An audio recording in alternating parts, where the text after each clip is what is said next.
Nitya, in your experience, at what stage should a startup or a new company that is getting into this electric vehicle field, at Okay. what stage should they really start into getting validation as their goal?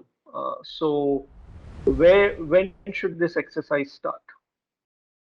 So ideally, say suppose if they are developing the component from the scratch, then it actually starts at the design stage itself, where the CIE is starting. There itself, they are start to get the validation data, right? So they have some hypothesis or a benchmark requirement against which they are validating at each stage of this product development. And the data which is generating at each of this validation phase has to be collected or stored in a proper way, which can help to generate the knowledge out of this data, which will help them to do a betterment in their product.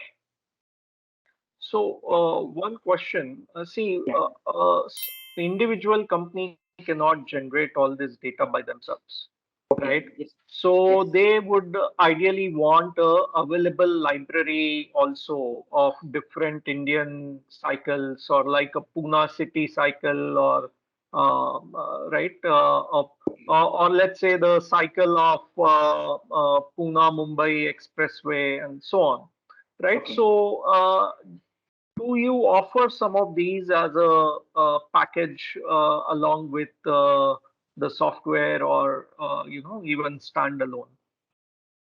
Okay. So actually, we provide the software which is capable to take these drive cycles. Okay. As of now, right now, we are not generating these drive cycles. So we provide the platform where if the OEM or the startup already they have the drive cycle, they can import it and run as a like a drive cycle in the testing equipment.